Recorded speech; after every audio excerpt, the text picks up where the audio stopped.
주산전화 결국에는 행복. 안녕하세요, 주식강사 유튜버입니다. 반갑습니다. 자, 우리는 주식을 행복하기 위해서 합니다. 정말 어떤 행복의 어떤 순간들, 다시 한번 LNF가 강한 어떤 랠리, 이런 부분이 좀 나와줘야 한다. 뭐 이렇게 좀 말씀을 드리면서, 자, 충목에 대한 부분, 외국인들이 이렇게 좀 담아주는 모습을 보여주고 있고요. 뭐 연말에서 뭐 특별한 어떤 부분은 또 안 나오고 있는. 그래서 자, 외국인들의 보유가 21.49, 21.49가 되는 이런 어떤 부분이 되겠고요. 그래서 LNF에 대한 부분 다시 좀 익사이팅하게 힘을 내주는 모습을 보여줬으면 좋겠다. 그래서 자, 2022년 내년은 이고 오늘은 2021년에 대한 부분. 자, 불타는 2차 전지 메타버스 테마주다. 뭐 이런 점. 그래서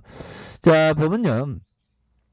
2차 전지 생산, 소재 부품으로 투자의 어떤 관심이 이동되는 모습을 보여주고 있고, 자, 메타버스 블록체인 기술에서 장비 수요까지 늘어나는 올해는 어떤 2차 전지의 어떤 레전드, 랠리 이런 느낌이 있죠. 그래서 올 한 해 증시를 가장 뜨겁게 달군 테마를 꼽으라고 하면 누구나 2차 전지 메타버스로 꼽는다. 오, 정답. 이런 느낌에서 올해 상반기 글로벌 자동차 시장에서 이 전기차 돌풍에 대한 부분, 2차 전지 K 배터리의 관심은 물론 하반기 메타버스 NFT의 아주 뜨거웠던 바이오를 넘어서는 수준으로 해서 굉장한 좋은 모습을 보였던 부분이 되겠고, 그래서 2차 전지 소재 부품 그렇게 해서 상승률이 48.7, 그래서 생산 섹터가 12.13이다. 그래서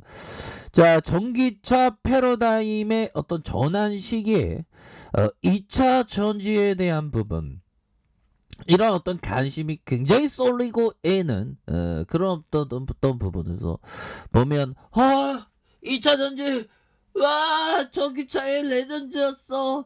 INF, RF 아니 ANF 넘네 사이리야. 뭐 이런 어떤 분위기 굉장히 좀 형성되고 있죠. 그래서 어찌 보면 당연한 수준이다. 그래서 상반기에 코스피 시장의 생산 섹터 대형주가 상승 몰이를 했던 반면 하반기에는 코스닥 기업이 많은 소재 부품 섹터를 치고 나갔다. 그래서 올 초만 하더라도 삼성 SDI가 80만 원, LG화학이 막 100만 원 돌파하면서 또 어마어마한 이런 어떤 그 레전드의 기염을 토해냈던 그런 어떤 시기가 있었죠. 그래서 LG화학은 100만 원을 돌파하는 기염을 토했지만 에코프로비엔과 LNF는 좀 상승세를 좀 약간 쉬었던 모습도 있었죠. 그래서 이처럼 투자자의 어떤 관심, 하반기에 들어서 2차 전지에 이어서 양극재에 몰리기 시작한, 그래서 양극재의 2차 전지 용량과 평균 전압을 결정하는 핵심 소재로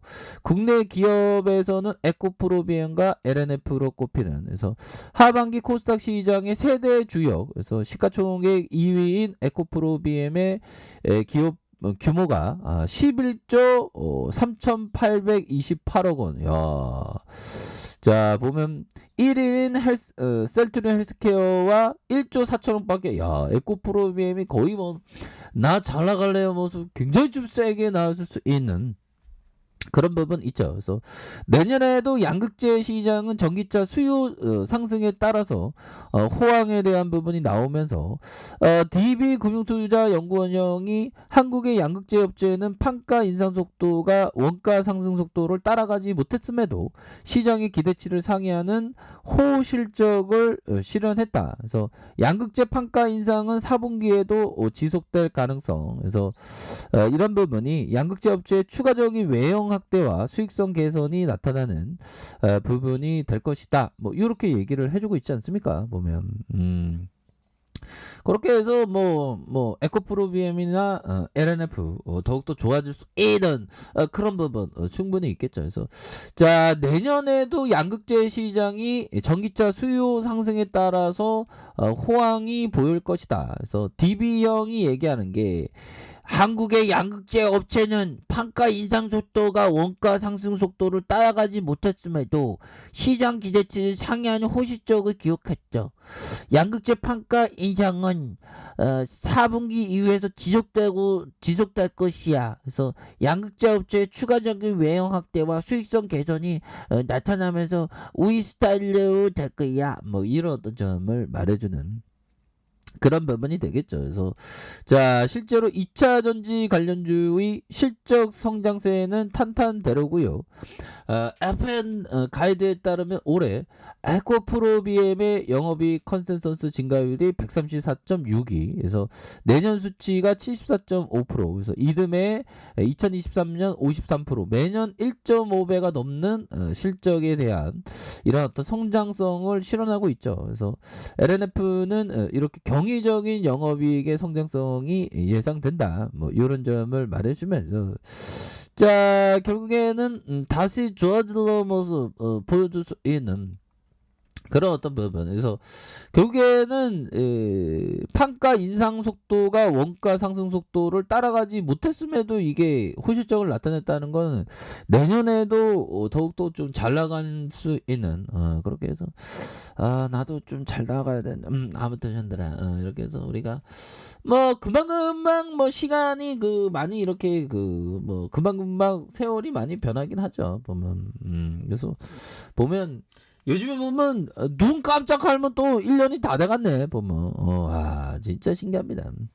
자 이런 어떤 부분이 되겠고 그래서 자 보면 건배 열심히 합시다 보면 시장에서 휘둘리지 않는 그런 어떤 마음이 굉장히 중요하다 뭐 이런 점 얘기해 주고 있죠 보면 그런 부분에서 자 보면 우리 다산 선생님이 얘기하셨던 다산 선생님이 얘기했던 부분 인간의 마음은 늘 휘청거리니 그 중심을 단단히 붙잡고 있어야 된다. 그렇죠.